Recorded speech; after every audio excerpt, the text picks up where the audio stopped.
Don't try to change the world. Just be custodian of the 100 meters where you live. I think that can make a huge difference. More and more communication teams will be asked to do CSR and also use it as a way of learning more about the community that you are nourishing or community that you're serving. It's important more and more now to have an expectation match between the donor and the donee.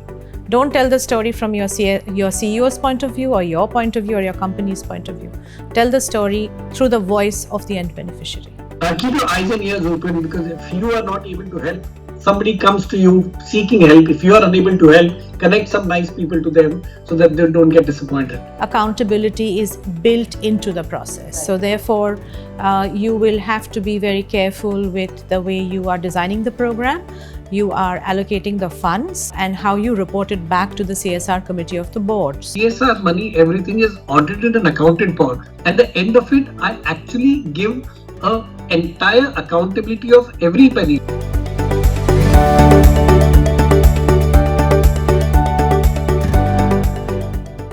Let me move on to part 2, where we can talk about measurement, future, and some quick take on a few things. Deepa, let's start with you. How are you measuring the effectiveness of communication, CSR communication initiatives? So I think before you start measuring the CSR communication, you will have to decide what you want to measure. Because are you going to measure the column CC, the eyeballs, the likes and shares and the reach, or are you actually going to measure the impact of the program or a combination of both? I think that's where one needs to spend some time. Just to add to what Shishir said a little while ago was that it's very important to have people come behind you, as in come with you and support your cause. And I think for that very fundamental requirement is a good story. And in order to be able to tell that story, I have always found that most powerful content that comes out is actually the content from the end beneficiary. Yeah. And when I'm saying this, I also need to be very cautious and also put this thought on the table that you have to be very empathetic and respectful in that content. You should not end up creating something that may not be really respectful towards them. You need to be very sensitive. You have to be very empathetic, very sensitive, very respectful about creating that content, but bring out those voices, because those are your voices that are actually making the differences. So I think, again, when you are looking at the efficacy of a program, because your program efficacy has its own KPIs and parameters which are very different, but your communication efficacies are very different. And I'll give you one example which I had tried out. Like, we were doing these programs in some villages in nutrition in GSK, in my earlier job. And we were not able to get any column CCs, we were not able to get any eyeballs, we were not able to get people to actually come towards that program. You know what we used? We used the megaphones in the temples and the mosques. Okay, how? So we told the priest to read out a little script saying, eat this thing. And don't do this. So very simple stuff. So they usually in the villages, they use that voice to share information and to get people to change their behavior. So we used something like that. And I thought, to me, that was like a aha moment. That actually, basis that, people came and did what we expected them to do, engaging with that particular program. Relatable and credible. It was relatable, it was credible, it came from a credible third party that they believed in. So therefore, you need to evaluate what will work, because sometimes, so what do you need the column CC for? One is to get people to engage with your program, and second is to get people to talk about your program as endorsement, which is what Shishir was talking about. But so for the first thing, I think this worked beautifully for us, because in those tiny villages, there are hardly any newspapers that are distributed and readership that we can actually talk about. And then, of course, I mean, in today's tech-enabled world, you and I are connected on LinkedIn and Instagram and various other social media platforms. So tell the stories there. And we as a company, if you have followed our company handles, you will see a lot of our stories on sustainability, on purpose, and CSR, we tell it through our leaders and we make it quite impactful. I think you made a very valid point. If you're going to the grassroots, it's about what is the medium which is far more credible and relatable at the grassroots. Absolutely. Which may not necessarily be these platforms where we are. So you have to decide it, and therefore you have to put your KPIs behind it in a different way. Yeah. Shishir, coming to you, any example of a tangible outcome that you had in mind, and how did you actually measure it? So, outcome is always a gray space where I'm taking a completely different thought here right now. It's important more and more now because to have an expectation match between the donor and the donee. What's happening is corporates come from their set of expectations because there are certain compliances. Non-profits function in a certain way to say this is how we do things and this is how we've always done things. But there are certain compliances which require. For instance, mental health, to be a classic example. Mental health cannot be quantified, in terms of how many people got cured and stuff like that. Now, if there's somebody who may not understand, but yes, likes to donate money at the end of the day, that CSR person would like to kind of report the matter to his bosses to say these many people changed. Now, at the very outset, it's important that corporates and their partners, NGO partners, have a conversation to say, this is what I expect of you, this is how we can do it, rather than wait to the end of the year and see a time bomb blow up in their face to say, this was not met and we need to change things. So lots of examples of great work, but we also as NGOs, at Project Mumbai, we do some things fantastically well, and yet we are learning from our corporate partners to say, can we do things this way right at the very beginning? Because corporates are known to do things in a certain style and a process, which maybe NGOs have yet to adapt to in a complete way. And this kind of a learning can happen with more conversations. Let's get on to your impromptu response on some of the things I have over here. So let's start with you, Deepa. For an aspiring CSR comms professional, you said embrace it, but one more advice. Tell your story through the voice of the end beneficiary. Don't tell the story otherwise. Don't tell the story from your CEO's point of view or your point of view or your company's point of view. Tell the story through the voice of the end beneficiary. Shishir. Keep your eyes and ears open, because if you are not able to help, somebody comes to you seeking help. If you are unable to help, connect some nice people to them so that they don't get disappointed. And I thought you made a very good point initially. Don't run for the column centimeter space. No. Find other ways. Absolutely. Yeah. A skill you think one needs.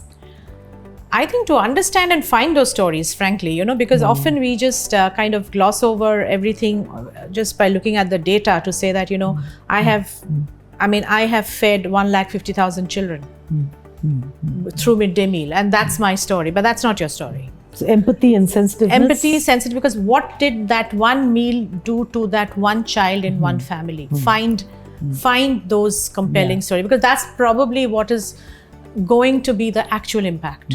Agreed. Shishir? Don't try to change the world. Just be custodian of the 100 meters where you live. I think that can make a huge difference. Also, a skill set which is lacking right now is transparency. That also needs to be a skill set. Very, very important. One most rewarding moment you had since the time you took on CSR comms? I think the rewarding moment was that aha moment when I realized the importance of CSR in our everyday life and in the life of a communicator, because it actually helps you to open up your message board to a different set of stakeholders. You can use it for advocacy, you can use it for change, you can use it for column CCs, you can use it for so many things, but most importantly, you can actually use it to change somebody's life. Yeah. I think that was the most important moment. Yeah.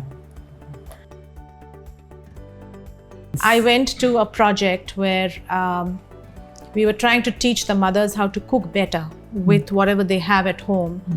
And they had brought that cooked food and we were giving it to the kids, and they were all sitting together. We were all sitting together and eating it. And I was just sitting there and I said that what stopped me from doing this 10 years ago? Yeah. One aha moment for you, Shishir. We are a 5-year-old organization, and we've impacted about 1.5 crore lives. That's about 8,000 people every day. So the number of aha moments that we get every day are plenty, because every time I walk out and I meet a complete stranger, and through conversations he does not know I'm from Project Mumbai, and he says, you know what, this happened because of Project Mumbai. And there are so many of them that we meet, from a ticket collector to a car mechanic to a auto rickshaw wala to a elderly person to a child who needs education. So we are blessed that we managed to impact so many lives. Anybody you had as a mentor, Shishir? Everyone, I'm not sounding philosophical here, but I think everybody, when I meet and they say, "Yaar, karte hain kuch," so that becomes a mentor to me, because sometimes there are systems which pull you down, and when somebody as young as a 10-year-old comes and says, I would like to do something, then those actually become the mentors to our life, to our work. Any particular name as a role model? So I won't go into somebody larger than life, but and my colleague and co-founder Sanjay, and I hope he's not listening in right now, but he will eventually, and it'll be a shock that I find him a fantastic mentor, because he handles numbers for us, and he's so very clear and cool about, but naturally it has to be above board. Anybody you had as a mentor? So more than mentoring, I think I'm grateful for that moment and that conversation with my HR business partner, who kind of told me, just go for it. And I'm also equally grateful to my then CFO, who was, CFOs are typically very number cruncher and number oriented people, but he stepped out of that role. And he partnered with me to deliver on some really big programs, and I think that was an amazing thing, because that just made me feel that if you have it inside you, then you can just come out of your role within the organization and add so much more. So I think I'm definitely very grateful to the two of them. And finally, your take on donating money or being party to curating a cause? So I think philanthropy is a part of CSR, as the law kind of tells you, but philanthropy has its own place, and I'm not kind of deriding that in any way. But if I were to choose between the two, I would say that I would like to have that and enjoy that entire process of curating a particular outreach to support a particular cause, and then to see how to go about it, just write a check and move out and then just be done with it. Because I feel that change comes from participation, like a community participation. So if I'm a part of that community, or if I'm going to help a community, I'm going to participate in that. So in my personal capacity, I fund education for 2 young girls in the Northeast, and I constantly check on them. I mean, I have regular chats with them, and this is outside of the other CSR work that I do. But actually, what I'm trying to say is that if I do not put myself into the program, then it just becomes another tick in the box, and I don't think that's exactly what we should be looking at. You put your heart into it and actually yourself into it. Absolutely. I don't think I need people's money. When you say where do you put money, I think I need people's time. I think that's where money is the easiest to give today. But can we get people to give some of their time? And as we at Project Mumbai say, kuch pal apne shehar ke liye. Can each of you share examples for our listeners, for this to come alive, of, like you said, give your time. How did you, some initiative where you actually made a lot of difference, or the community came together to make a difference, and you were also able to see tangible impact? Let's start with you, Shishir. So, in COVID, because COVID was a classic example where everybody was stuck and everybody was going through a crisis, and this is an example I've loved because it gives me goosebumps even today. We were all locked indoors, of course, some of us were working, and there was somebody who needed critical medicine in one distant suburb of Mumbai, and we had lots of WhatsApp groups of selfless volunteers. None of them I knew, only by name, and suddenly a message went out, I need medicine, I'm in Kandivali, which was one suburb. somebody from, and that's available in about 20 kilometers away. So one of our lady volunteers immediately responded, this place is 5 kilometers from where I live. I know there's a lockdown, but I'll take my car and I'll pick up the medicine. Don't worry. She picked it up. Another volunteer said, why are you going to be driving 20 kilometers? I'll meet you midway somewhere. He met this volunteer lady midway, 1/4 of the way. A third volunteer met the second one somewhere else. And there was a relay of volunteers. None of them knew each other. None of them knew the beneficiary, but they all created this chain of support and ensured that this person lives. And this is a live example, but we've had hundreds of such live examples to say, I'd like to give my time, and people's lives have changed. So that's been our strength, to create a hyper-local kind of network of volunteers across the city, which is considered so chaotic, but yes, there is a system here. Yeah. No, that's some great example actually. Deepa, one from your end also. So actually, when Shishir was giving his examples, it brought alive an example from my personal life, when during COVID, I was volunteering with a group of people I didn't know. And it was just a loosely created WhatsApp group. And we were doing pretty much the same thing, trying to find medicine, hospitals, beds. I just don't know. I just remember being up till 1 o'clock in the morning, trying to figure out how to do that. So yes, that's definitely one thing that I did at a personal level. At my work, yes, connecting with community has to be, as I said, a very important part of doing the job. So I have actually been actively involved in the projects that we have supported. And not only me, I actually used to insist that the leadership team got actually involved. And so I used to send them to, we used to work with Akshay Patra, and we used to do this huge project during my time at GSK at Hubli, which was about 150,000 children were being fed. So I have sent my local teams and the leadership team members, other people on my leadership team other than me, to actually go see the kitchen. And because you were in the food business, it was important for them to see how it was prepared, how it was packed, how it was transported, right, and how it reached the end beneficiary. So I think things like that also I have done to bring them more closer to the projects, other than me going and seeing and me just, I'm not the only one person, because it's a decision of a corporate to be able to be engaging in that. Then even our CSR committee of the board, I used to encourage them to go see it. So I used to have a team member who used to escort them to the project areas and take them around and show them.